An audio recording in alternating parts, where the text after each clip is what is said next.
Too much GH. Shout out to your fans and everybody who is watching Too Much GH.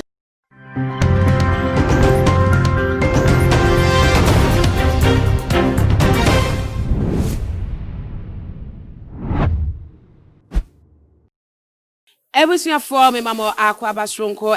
Too Much GH, so most form Nuaba, Nana Ama, Owusa, in Nebre associate training issues, and Sama and Namen from Amewu, oh my god, dear Koba, about to own H and so Sabe to Daniano, Bre associate, Medi Ebes Mafa training issues, and interviews for Remas na Mon Famaso in the and Semno H. Mako and Semno Esono, for a whole lot of controversy are started as Pake and Nina Efa, a year Hohoe constituency.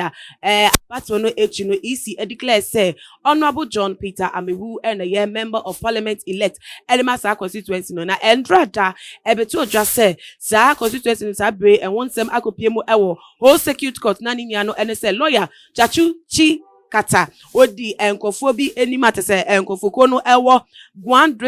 Gwan district Santro Kofi Akpafu Likpe any lolobi artist one more and some more can say about we no isi no amomo akwenya amoma exercise one more civic right as citizens of Ghana say one metu aba edeyi parliamentary member one more epe na according to unkofo no elect one more edebetu dano isi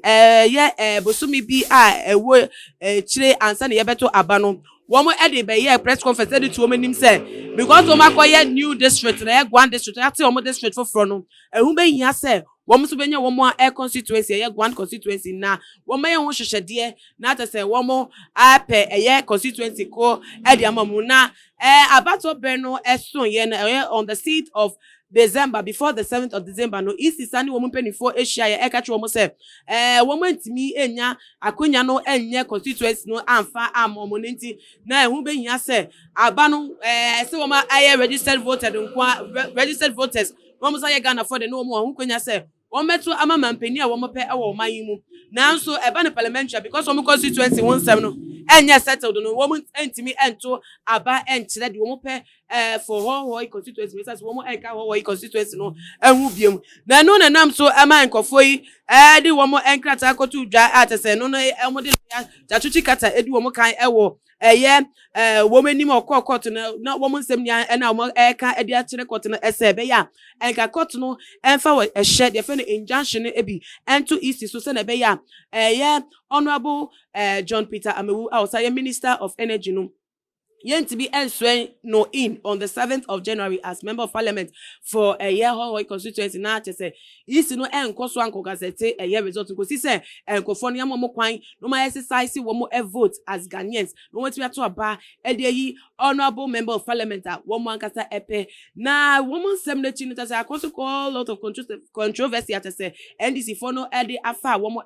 press conference ede afa wa krama to say wo mo communicator Sami Jefiso ede abetu na nnuamu no na yente Honorable John Peter Amewu ne efa ensem no but na day menemo ka say wa be react about the issue ongoing na nsem nya no was say what your editor ne Facebook page said John Peter Amewu the people's choice historic victory the chosen one I no patch say one there what that's where na di ogina den ara one no na nipa no do na 26,000 no eto aba edman no na nkofo no ekire say one more happen into one no and we win and the BM so the victory no historic because NC that NC pen class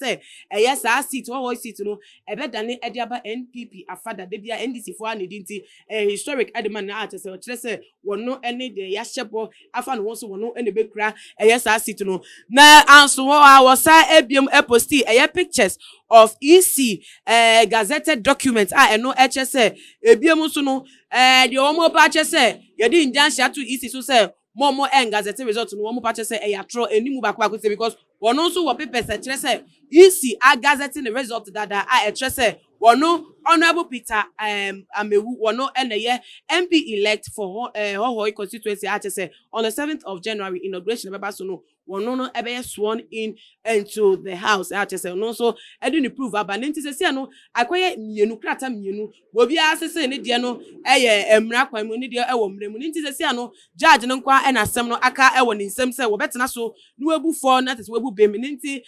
de akoye de na akoye emra nsem de yenka ne tente emra nimfo ene timika nti ebeja ama judge wote asem no so ebu asem no na de wo mu bia no waka de wo na so ne nyam Ghana for say na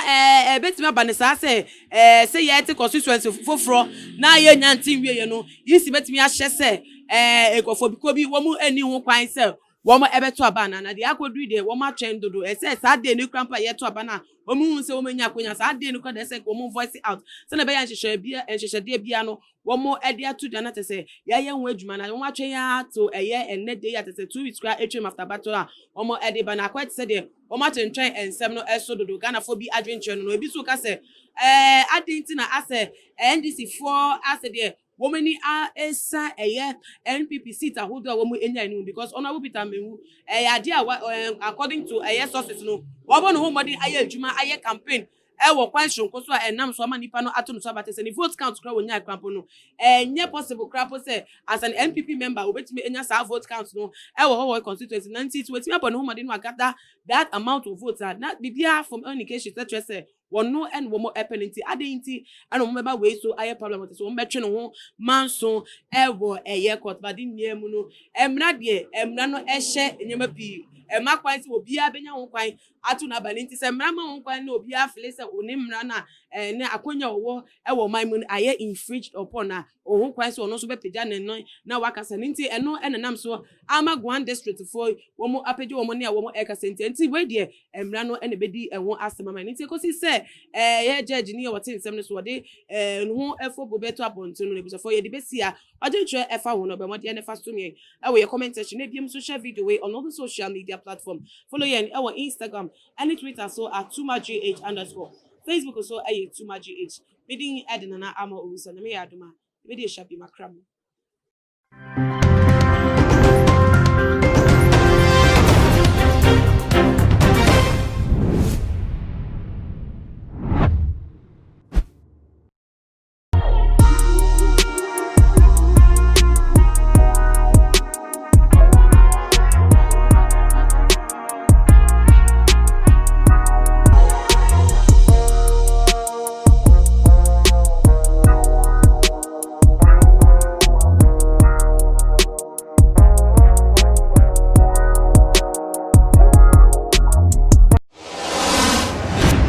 The major prophet kum chacha